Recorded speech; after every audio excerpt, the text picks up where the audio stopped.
E aí, bom, eu peguei essa mesa digitalizadora para aprender a desenhar e começar a fazer umas animações. Não, não esse tipo de animação. Bom, enfim, eu já estava fazendo meus desenhos e até aí tudo bem, mas eu pensei o que mais uma mesa de desenhar pode fazer além de desenhar. Eu sei que dá para jogar osso e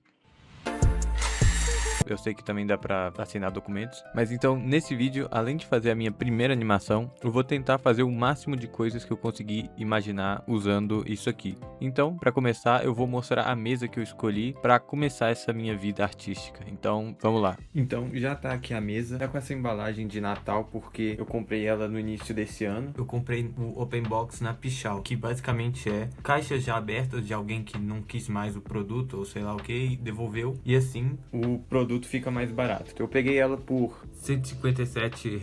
Aqui deu desconto de boleto. Como eu falei, eu pedi ela no início do ano e ela chegou dia 29. Mas então, vou mostrar como basicamente foi o unboxing dessa mesa.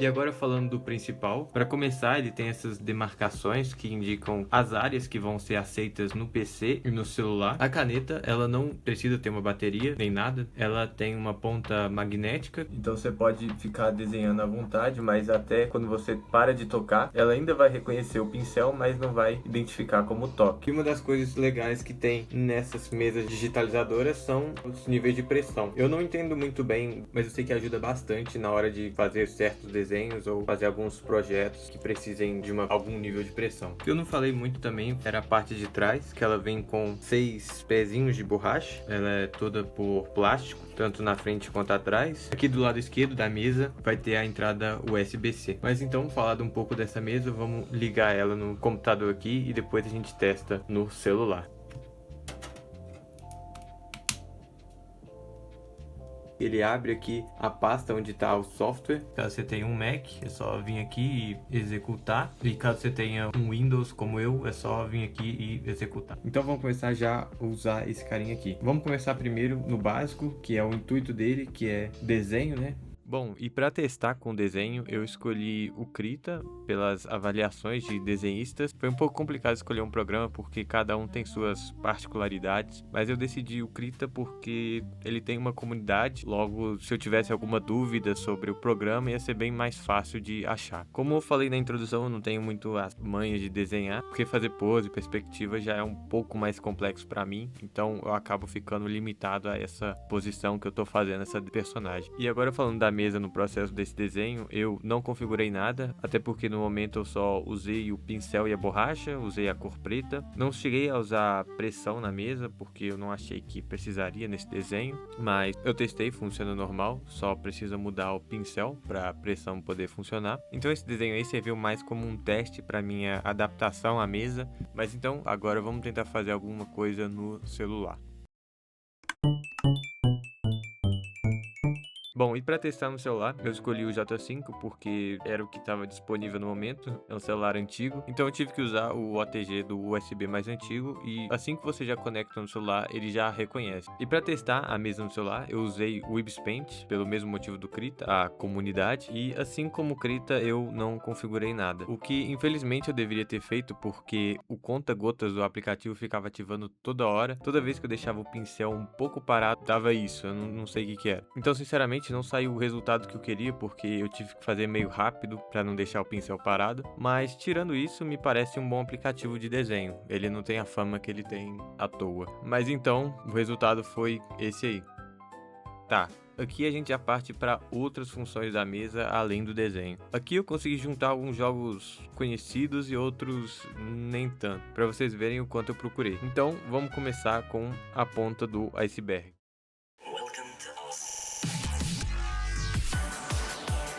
como eu falei no início, um dos jogos que eu sabia que dava pra usar na mesa era o Osso, um jogo de ritmo bem conhecido aí no mundo dos jogos em geral. Eu consegui usar ele de boa no meu primeiro teste, ele já reconhece a mesa e o máximo que eu tive que fazer foi mexer na sensibilidade da mesa. E pra mim o melhor de jogar na mesa foi o fato que não é preciso encostar na mesa por causa do magnetismo da ponta. E isso é bom porque evita o gasto da ponta e da própria mesa. E ainda mais como um jogo como o Osso, isso faz muita diferença. Agora só falta eu saber jogar. E agora, indo para uma camada mais baixa do iceberg, nós temos o Gartic. Aqui nesse teste eu testei o Gartic normal, aquele que você entra numa sala com um tema e tenta adivinhar o que os outros estão desenhando, e você desenha e os outros têm que adivinhar. E eu fui logo no tema animais achando que ia ser fácil para testar o meu nível de desenho de animais, e de início cai logo Aratu, que é basicamente esse caranguejo aí. Mas então na hora eu procurei no Google e não tive o que fazer, eu desenhei um caranguejo normal na esperança de acertarem e acertaram. E bom, para evitar outro Aratu, eu decidi mudar a opção de tema e escolhi desenhos animados, mas apareceu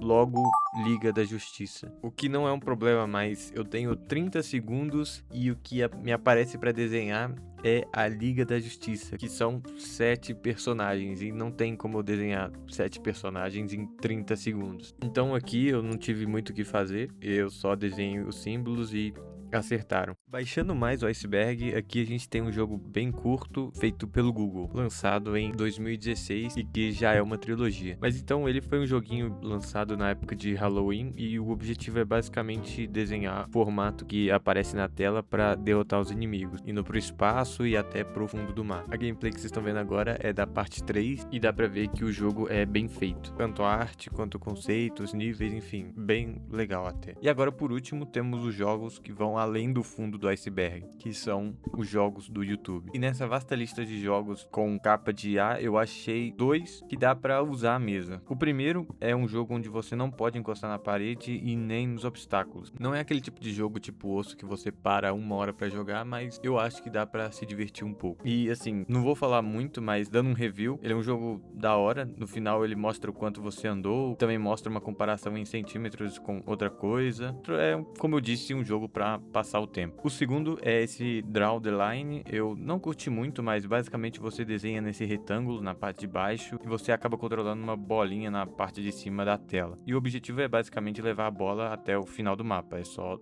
isso. Mas o ponto positivo desse jogo, ele tem outros modos. Então, se você cansar ou se você achar muito fácil, você pode mudar de modo. E passando para a última camada, temos um jogo que não é exatamente um jogo, tá mais para um site legal. Aqui, uma IA tenta adivinhar o que você tá tentando desenhar de acordo com a palavra que o site dá. Às vezes a IA dá uns erros de tradução e aparece coisas tipo isso aí. E na hora eu tentei adivinhar o que podia ser. Eu achei que era uma chaleira, embora parecesse que era algo relacionado com café. Então depois eu tentei fazer um coador de café e não deu certo. E no final dá pra ver todos os seus desenhos e ele também mostra o que a IA pensou que era o seu desenho. E no meu caso, daquela palavra esquisita, era uma xícara de café. Agora, deixando a parte de jogos de lado, vamos para programas que é possível usar à mesa. Para testar, escolhi o Blender, que dá para se dizer que é um dos softwares mais famosos de modelagem 3D, onde dá para usar a caneta para esculpir, principalmente por causa também da pressão que é possível fazer na mesa. O único porém é que para você controlar o eixo, você tem que apertar as teclas Ctrl, Shift, Alt e variar entre elas, para fazer alguns certos movimentos no eixo ou dar zoom, e isso acaba ficando ruim. Você tem que fazer algumas combinações dessas teclas juntamente com a caneta para fazer algumas movimentações no espaço. Mas então, o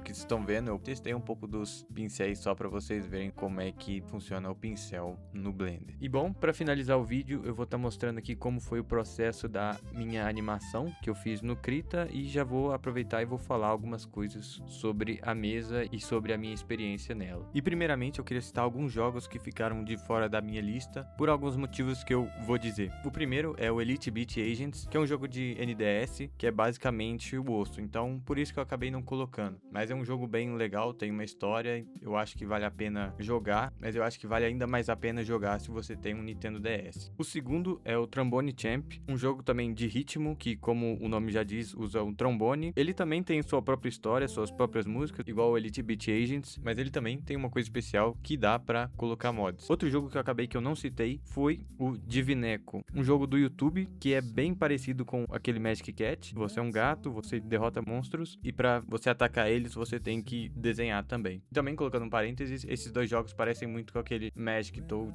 Wizard for Hire, eu não sei pronunciar direito. Então também não quis encher muito do mesmo jogo e eu acho que vale a pena também jogar esse joguinho do Divineco porque também ele tem muita fase, tipo, eu acho que é infinito. Mas então, no geral, sobre a mesa eu curti. O único ponto ruim que eu acho que vale a pena citar é que ela podia ter vindo com uma película, porque tudo bem você ficar mexendo e desgastar a ponta do lápis e você poder trocar, mas a mesa não vai dar pra trocar. E então, esse foi o vídeo. Eu quis compartilhar um pouco da minha experiência de teste dessa mesa. Eu espero que vocês tenham gostado. Foi um vídeo um pouco mais editado. E se vocês gostarem, eu posso trazer um pouquinho mais desse estilo de vídeo. Então, muito obrigado por assistir e valeu, falou!